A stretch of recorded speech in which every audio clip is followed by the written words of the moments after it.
ಮಾಜಿ ಪ್ರಧಾನಿ ಮನಮೋಹನ್ ಸಿಂಗ್ ಅವರು ನಿನ್ನೆ ರಾತ್ರಿ ನಿಧನರಾಗಿದ್ದಾರೆ. ಅವರಿಗೆ 92 ವರ್ಷಗಳಾಗಿತ್ತು.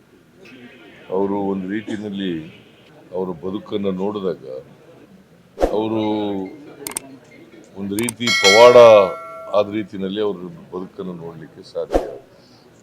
ಇವತ್ತಿನ ಪಾಕಿಸ್ತಾನ ಇದೆಯಲ್ಲ, ಅಲ್ಲಿ ಒಂದು ಕುಗ್ರಾಮದಲ್ಲಿ ಜನಿಸ್ತವರು, ಪಂಜಾಬ್ ಪ್ರಾವಿನ್ಸ್. ಪಂಜಾಬ್ ಪ್ರಾವಿನ್ಸ್. ಅಲ್ಲಿಂದ ದೇಶದ ಒಬ್ಬ ಖ್ಯಾತ ಪ್ರಸಿದ್ಧ ಅರ್ಥಶಾಸ್ತ್ರಜ್ಞರಾಗಿದ್ದರು. ಜಗತ್ತಿನಲ್ಲೇ ಒಬ್ಬರು ಶ್ರೇಷ್ಠ ಅರ್ಥಶಾಸ್ತ್ರಜ್ಞರು. ಅವರು 5 ವರ್ಷ ನರಸಿಂಹರಾಯರ ಸಂಪುಟದಲ್ಲಿ ಆರ್ಥಿಕ ಕಾರ್ಯದರ್ಶಿಗಳಾಗಿದ್ದರು. ಆ ಕಾಲದಲ್ಲಿ ಉದಾರೀಕರಣ, ಖಾಸಗೀಕರಣ ಮಾಡಿ the Indian economy has been opened up in the global sphere. ಆ ಕಾರಣ ಅದು ಮಾಡದ್ರಿಂದ ಆರ್ಥಿಕ ಮುಗ್ಗಟ್ಟಿದೆಯಲ್ಲ, ದೇಶದಲ್ಲಿದ್ದಂಥ ಆರ್ಥಿಕ ಮುಗ್ಗಟ್ಟು ಅದು ನಿವಾರಣೆ ಆಯಿತು ಅಂತಕ್ಕಂಥದ್ದನ್ನ ಇವತ್ತು ನಾವೆಲ್ಲರೂ ಕೂಡ ಸ್ಮರಿಸ್ಕೋಬೇಕಾಗಿದೆ. ಅದಾದಮೇಲೆ 2004ರಲ್ಲಿ ಕಾಂಗ್ರೆಸ್ ಪಕ್ಷ ಬಹುಮತವನ್ನು ಗಳಿಸಿದಾಗ ಶ್ರೀಮತಿ ಸೋನಿಯಾ ಗಾಂಧಿಯವರು ಪ್ರಧಾನಮಂತ್ರಿ ಆಗಲಿಕ್ಕೆ ನಿರಾಕರಣೆ ಮಾಡಿದಾಗ ಇವರನ್ನ ಸೋನಿಯಾ ಗಾಂಧಿಯವರು ಪ್ರಧಾನಮಂತ್ರಿಯಾಗಿ ಆಯ್ಕೆ ಮಾಡ್ತಾರೆ. ಸುಮಾರು 10 ವರ್ಷಗಳ ಕಾಲ ಈ ದೇಶದ ಅಧಿಕಾರದ ಚುಕ್ಕಾಣಿಯನ್ನು ಹಿಡಿದು ಪ್ರಧಾನಮಂತ್ರಿಗಳಾಗಿ ಈ ದೇಶವನ್ನು ಆರ್ಥಿಕವಾಗಿ, ಸಾಮಾಜಿಕವಾಗಿ ಮೇಲಕ್ಕೆತ್ತಕ್ಕಂಥ ಕೆಲಸವನ್ನು ಮಾಡ್ತಾರೆ.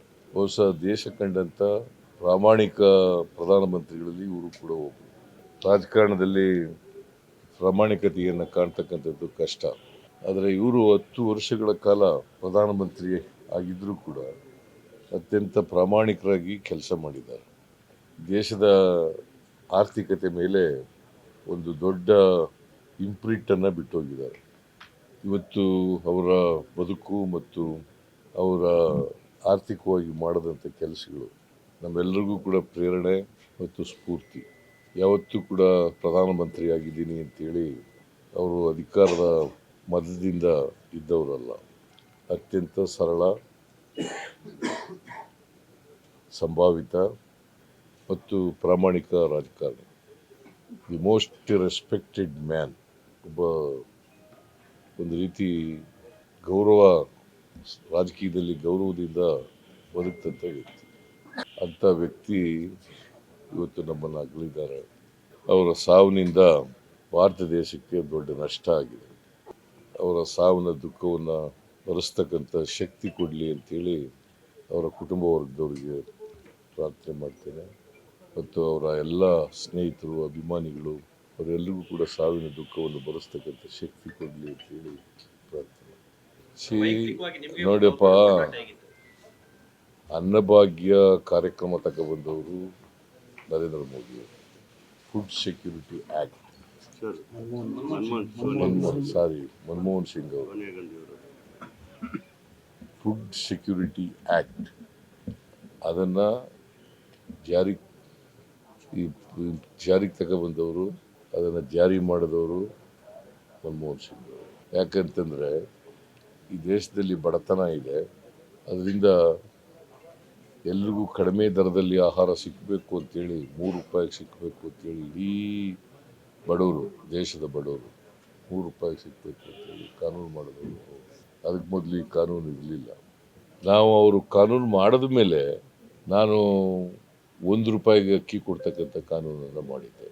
ಬಡವರಿಗೆಲ್ಲ, BPL ಕಾರ್ಡ್ ಹೋಲ್ಡರ್ಸ್ಗೆ 1 ರೂಪಾಯಿಗೆ ಅಕ್ಕಿ ಕೊಡಬೇಕು. ಆಮೇಲೆ ಅದನ್ನು 1 ರೂಪಾಯಿನ ತೆಗೆದಾಕಿ ಫ್ರೀಯಾಗಿ ಕೊಡಬೇಕು 5 kg ಅಂತ ಮಾಡಿ, ಅದ ನಂತರ 7 kg ಕೊಡಬೇಕು ಅಂತ ಮಾಡಿ.